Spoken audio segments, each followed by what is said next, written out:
Welcome back again. You're still watching us here on Nile Cruise. We're in Imhotep's Museum in Saqqara. And to know more about Saqqara as a historical place and more about the new discoveries at this archaeological site, we have joining us Dr. Azzam Salama.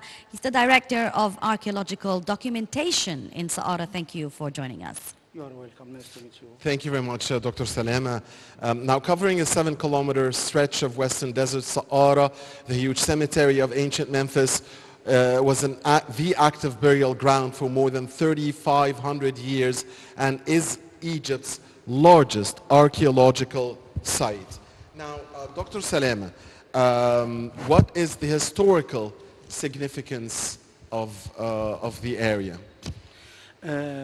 At the beginning, you are welcome to visit us, Saqqara and the Museum of Imhotep. Thank you. Saqqara, this is famous place in Egypt, and also this is the main cemetery of ancient Egyptians, which extended from Giza pyramids to Maydoum Ben Suef Governorate, and it contains many pyramids and also tombs of nobles and elites of the pharaoh.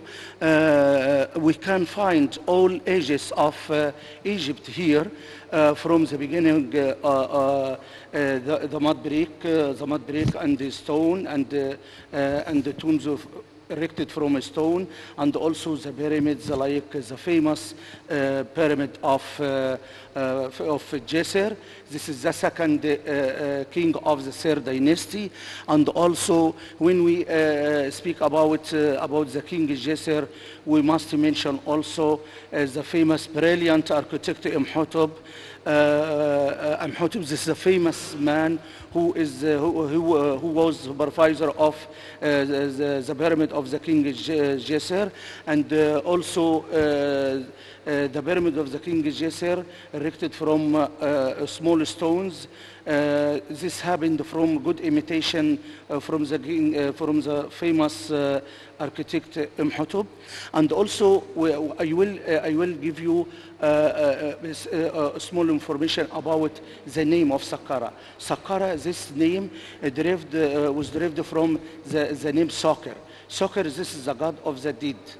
Here, Soccer, the god of the dead underground. And the Saqqara came from this name, Soccer. And after that, during the Greco-Romanian period, they added S.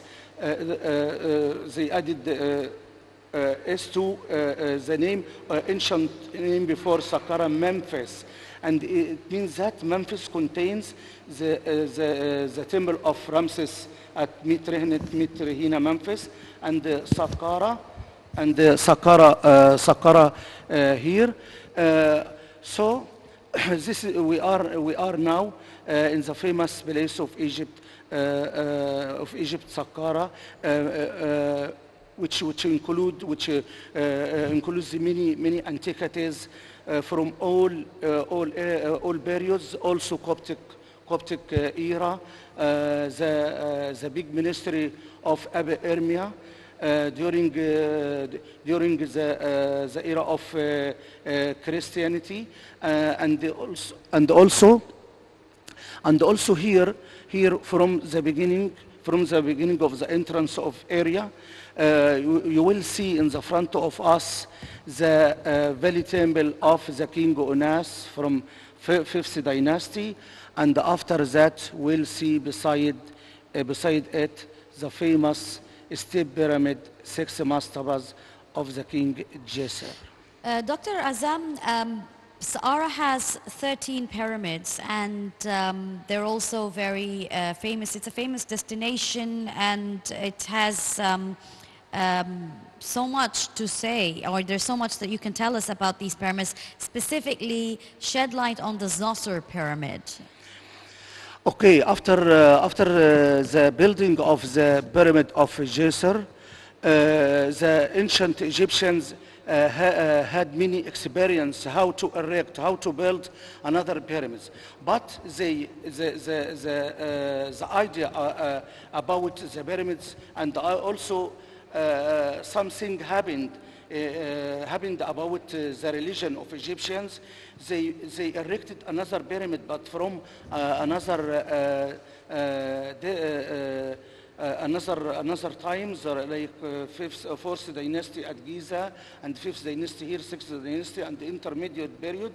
They added every pyramid takes the same design, but added about the exterior part of the pyramid. They added limestone. This connection, this changes of the building connected with the religion, with the god Ra. They imagined that the king who seated at the top part of the pyramid represented the god Ra, and who is responsible for the life of them.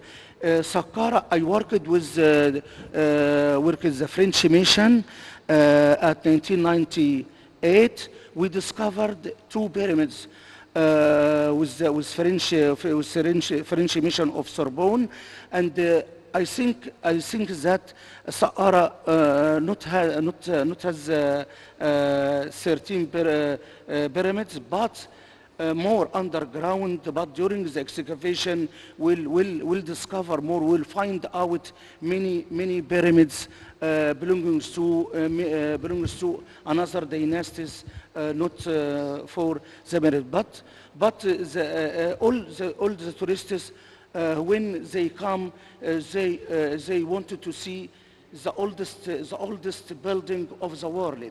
The oldest building of the world, it means Jisr, Netzrichet. They wanted to know how the Egyptians make these good civilizations before the world. Before the civilization of Babel, of Sumer, Akkad, as the other part of the world, Iraq. Here, the famous architect Imhotep erected the steep pyramid from 6 mastaba, and also made enclosure wall around the pyramid, and make good imitation for the palace of the king, which used at the other part of Memphis. But they divided, according to the religion of Egyptians, they divided the life into two parts: east and west. East for leaves, and west for the dead. The famous architect Imhotep erected this pyramid for the king, and Imhotep was worshipped during the Greco-Romanian period, and they take many titles, and they imagined he was the Asclepius, the god of the medicine, and also take many titles connected with the king, like the first person after the king of Upper and Lower Egypt, and also responsible for the affairs of Egypt during the king. And here in the front of us, when we enter the Imhotep Museum, we find small chapels with the feet of Djeser and Imhotep. But until now, no evidence enough about the mummy or about the tomb of Imhotep, but we have taken this information about Imhotep from some papyrus discovered at Matariya and Shams, because he was the high priest also of this area. Now, Dr. Azzam, among the most important of Saqqara's monuments is definitely the Serapeum. So we want your perspective about, that mysterious place. Serapeum, this is famous also place for big for the bulls. It's catacombs for the bulls, and also this place take good famous during the Greco-Romanian period because they make a connection between the god بتاعها Memphis and the Abyss bowl, and they made some traditions to make to achieve the worshipping for these poles. Dr. Azzam, how was the Coptic era featured in Saqqara? When I speak about the Coptic era at Saqqara, we must remember the depression of Diocletianus. Diocletianus, some Christian peoples from Egypt, they escaped from the depression of the Diocletianus. They escaped to the desert, and they lived in the tombs, and also they lived in the steep pyramid, and they erected a monastery of here beside at the east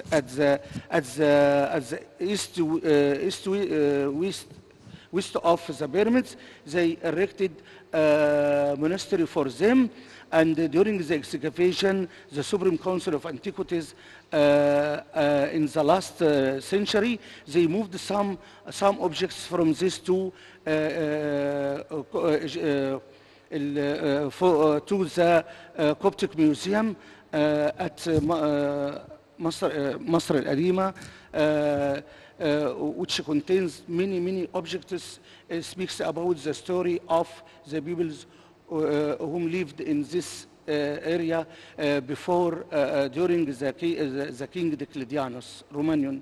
Now, Dr. Salama, could you talk to us more about the new discoveries that were made in Saqqara, the significance of these discoveries? Okay, according to the map of Supreme Council of Antiquities, they make make concentrating on Saqqara area exactly because the distance is very big and large. We discovered during the 3 years ago, we discovered the famous tomb of Wahti, this rock tomb, and we discovered also inside about 22 statues inside, and false doors and offering tables. Through the media, when we announced about this discoveries, during this time, many tourists came to visit these new discoveries, which happened by the Egyptian hands, not foreigners, as usual before. And as usual before, about 10 years ago, for example, I worked with all missions, French mission, English mission, American, Waseda University. They discovered many places around the Saqqara, and we talk. We have taken some experience from them to make good excavation, and also the restorators happened by the Egyptian also after this excavation. So Saqqara is a puzzle all time for the world, because it contains many mysteries underground. Dr. Azzam, are there any discoveries that will be revealed very soon out to the public that is currently ongoing? I think that, but I can't. You can't tell. Our guests have a lot of secrets for us today. Nobody wants to reveal anything. But I mean, is there something that would soon be known out to the public? Are there preparations for any kind of media coverage for revealed archaeological discoveries? As I told you, Saqqara, Saqqara itself is a new discovery. So it contains many noble tombs for elite. Saqqara not tell us or not tell the world about treasures underground. Maybe tell us about 10 percentage which contains underground from pyramids and the statues and gold and shafts. On that note, I would like to thank you very much, Dr. Azzam Salama, the Director of Documentation in the Saqqara Zone. It's been a great pleasure, and thank you for the documentation that you gave to us and to the viewers Absolutely. in this It was episode. a pleasure. It was a great pleasure. It's Thank very you very informative. much. Thank you very much, sir. Thank you, sir. You're all welcome. And that brings us to the end of our episode here, right? Of Nile Cruise. That's as simple as it is. Okay, I enjoyed it, and I'm sure you did. Yes, as I well, did. I Yasmin. definitely learned a lot about. It's the Yeah. first time I visit Saqqara, to be very honest. It was. It's very oriental. It's lovely. The museum itself is small, but there's a lot to say, especially about this very outstanding and unique architecture, Imhotep. And he was also very good with medicine, curing diseases. That's a new piece of information. We had no idea Yeah, about. I mean, it's definitely one of the greatest figures in the history of Egypt. Yes, of course. And the Imhotep. mummy of the first king, of the only king from the first dynasty, if I'm correct. Yeah, is see, also everywhere here. you walk here, I mean, the air you smell, the Zoser pyramid that you can see with your own bare eyes from here. I mean, every history talks to you. I mean, there is history in every inch, And every Sarah, corner. yes, of course, and Sarah will always of this remain, place. as Dr. Azzam correctly said, the discovery, because there's still much more that we have not found, but we will be finding soon. And thank you so much for watching us on Thank you, dear Nile Cruise. viewers. Thank We you. hope you've enjoyed this episode as much as we have. Thank you, Yasmin. Always a pleasure. Thank you, dear viewers. Next time, it's a new episode, same time, with a new team. Until then, have all the best and goodbye.